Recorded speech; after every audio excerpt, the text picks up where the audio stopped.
घर की औरत।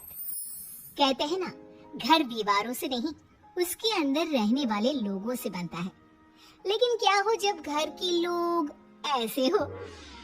सारा दिन खाती रहती हो, सोती रहती हो, कोई काम नहीं है तुम्हारे पास। ऊपर से बहू के आ जाने के बाद तो तुम और निकम्मी हो गई हो। दिखावे के लिए हाथ में माला पकड़ ली है, बाकी कोई काम नहीं करती। अरे कैसी बात कर रहे हैं? अब तो बहू आ गई है, अब तो मेरी बेइज्जती करना बंद कर दीजिए। जैसे तैसे मेरी तो जिंदगी कट गई गालियां खा खा कर। अरे उस बेचारी को तो छोड़ दीजिए। तभी बेटे की जोर जोर से चिल्लाने की आवाज आती है। कहा था ना तुमसे रिजाइन कर दो, क्यों नहीं किया? और ये पर्स लटका कर कहाँ निकली? चलो कमरे में काम करो घर का। बहू बेटे की लड़ाई सुनकर सास ससुर बाहर आ जाते हैं। सामने खड़ी होती है नई नवेली बहू रीमा।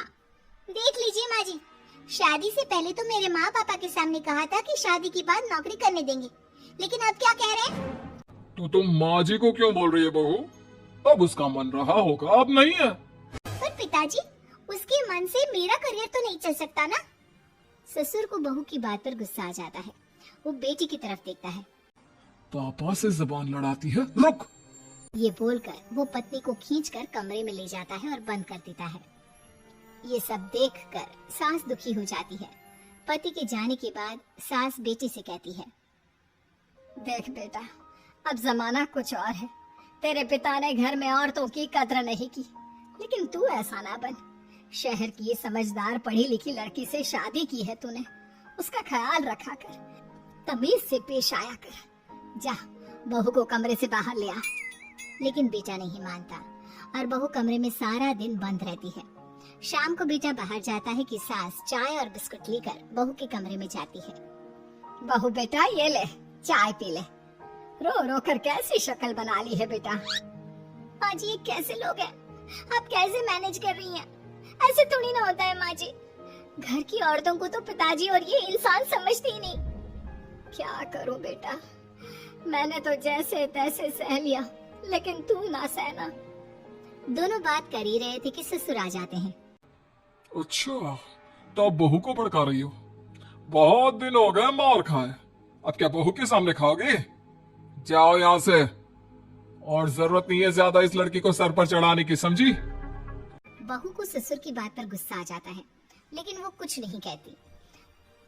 आए दिन बहू देखती है कि कैसे उसकी सास और उसके साथ उसका ससुर और पति गंदा व्यवहार करते हैं। फिर एक दिन, ये क्या बनाया है? खाना बनाना नहीं आता क्या? ये बोलकर वो खाने की बड़ी सारी थाली फेंक देता है। अरे बेटा, कोई बात नहीं, शांत हो जा, मैं अभी बाहर से कुछ मंगवा देता हूँ। हाँ पापा, ऑर्डर करिए। ऐसे खाने से तो पेट भरने से रहा। वैसे खाना तुमको बनाना आता नहीं और बाहर जाकर नौकरी करना चाहती हो। अरे तुम जैसे को तो पूछते भी नहीं है बाहर।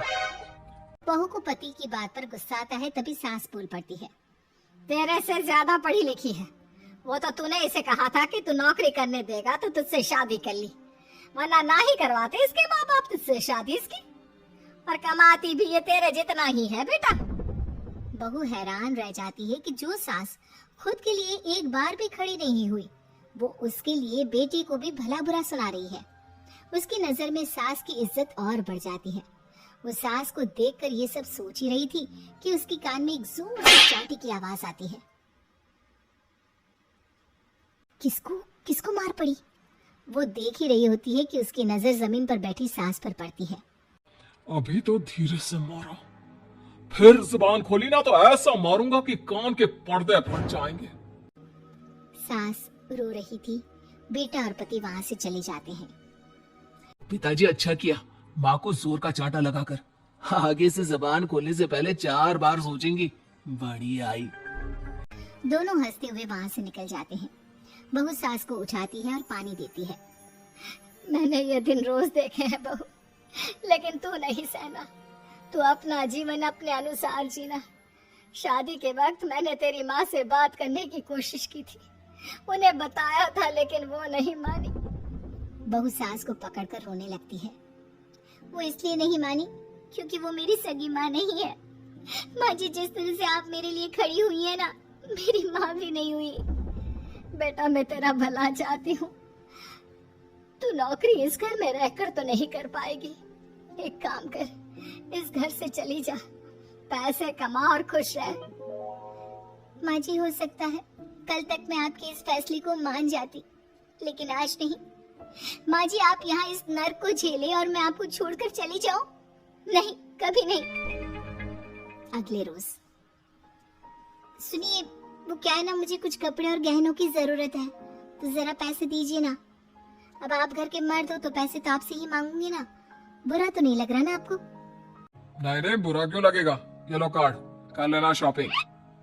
अगले रोज, बिजली का बिल आया है 10,000 का, भर दीजिएगा। इतना बिल कैसे आ गया? बेटा वो क्या है ना, सारा दिन बहू घर में रहती है तो कमरे में एसी और टीवी चलता रहता है। अब कम से कम बाहर जाए तो 4 पैसे कमा कर लाए, लेकिन हम लोगों को थोड़ी ना औरत की कमाई खानी है, वो तो मर्द ही करता है ना। पति पर्स देखता है और फिर हाँ माँ, ठीक बोल रही हो। खैर चलता हूँ, ऑफिस का वक्त हो गया है। पति ऑफिस से पिता को फोन करता है। पापा, घर के खर्चे तो बढ़ते ही जा रहे हैं, ऊपर से महंगाई आप देख रहे हैं। मैं सोच रहा हूँ क्यों ना मीना को नौकरी के लिए हाँ कर दूं, 4 पैसे ही लाएगी ना घर में। वो तो तू ठीक बोल रहा है, लेकिन ये औरत की जात, कल को 4 पैसे कमाने लगे तो यह नहीं कि सर पर चढ़कर नाचे। हाँ पिताजी, बात तो सही है। वो तो आप है जो माँ को मुट्ठी में रखा है, वरना मेरी वाली तो। खैर सोचते हैं इस बारे में। शाम को पूरा परिवार साथ बैठा होता है। वो कल पनीर की सब्जी बनानी है तो थोड़े पैसे देकर जाना। और हाँ, कीर्तन भी रखा है संडे को, उसके लिए सामान की लिस्ट बना दी है, ले आना। पापा को दे दो, वो ले आएंगे। अरे पापा कहाँ से ले आएंगे, मेरे पास नहीं है पैसे वैसे। लो, पैसे ही नहीं है। मेरे पापा की जेब तो हमेशा नोटों से भरी रहती है। बेटा, लक्ष्मी को जो पूजता है ना, उसके पास लक्ष्मी रहती है। जो घर की औरतों को मारे पीटे, वो भला कैसे लक्ष्मी का लाभ ले सकता है? वाह वाह, क्या बात है, तो जबान खुल रही है तुम्हारी। लगता है भूल गई पुरानी मार और डांट क्या? हाँ माँ जी, शांत हो जाइए। मैं नहीं देख सकती आपको मार खाता, और फिर हो सकता है कि मैं आपको बचाने आऊँ तो ये भी मुझे मारे। ठीक है बहू, मैं कुछ नहीं कहती, तो ये लिस्ट बस दे दे, मैं चली आराम करने। फिर अगले रोज, सुनिए जी, वो मायके जाना है। वो क्या है ना, शादी के बाद से गई नहीं, तो ट्रेन की टिकट बुक करवा देना। तो मैं भी तो साथ जाऊंगा ना तुम्हारे। तो ठीक है, फिर फ्लाइट की ही टिकट करवा दीजिए। वो क्या है ना, अच्छा थोड़ी ना लगता है, आप पहली बार मेरे साथ जा रहे हो और हम ट्रेन से चले, ठीक है ना? पति ऑफिस जाता है, जहाँ उसका दोस्त कहता है, अरे क्या हो गया यार, परेशान सा दिख रहा है। तेरी तो नई नई शादी हुई है, भाभी परेशान कर रही है क्या? अरे नहीं यार, तू तो जानता है थोड़ी सी कमाई में घर चलाना मुश्किल हो रहा है। तू कैसे मैनेज करता है यार? कैसे क्या यार, तू जानता है ना मेरी बीवी रिया को, वो टीचर है, फिर घर में ट्यूशन करती है, साथ में बच्चे भी पढ़ लेते हैं। यार घर नाम की गाड़ी दोनों पहियों के साथ चलने से ही चलती है। वो भी कमाती है और मैं भी, और चल रहा है घर बस। पति को दोस्त की बात समझ में आती है, लेकिन पिता का ज्ञान कैसे भूल सकता था? भाई कल को सर पर चढ़कर नाचने लगी तो। शाम को घर आता है, जहाँ उसकी बुआ और उसका बेटा बैठे होते हैं। अरे आ गया लल्ला, कैसा थका थका सा लग रहा है, सब ठीक है ना? नमस्ते बुआ, कैसे आना हुआ? कैसा है रमेश? भाई को तो भाई की याद ही नहीं आती। अरे नहीं नहीं भैया, याद नहीं आती तो यहाँ कैसे आता? ये लीजिए मेरी शादी का कार्ड, जरूर आना। पति कार्ड खोलता है। डॉक्टर रश्मि? अरे वाह, तेरी होने वाली बीवी डॉक्टर है। और क्या भैया, आपकी बीवी इंजीनियर तो मेरी डॉक्टर।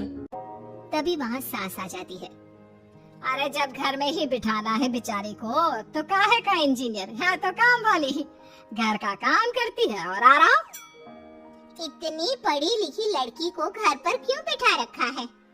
अरे बहू कहीं झोला छाप डिग्री तो नहीं लेकर आई है? पत्नी की बुराई सुनकर पति को गुस्सा आता है।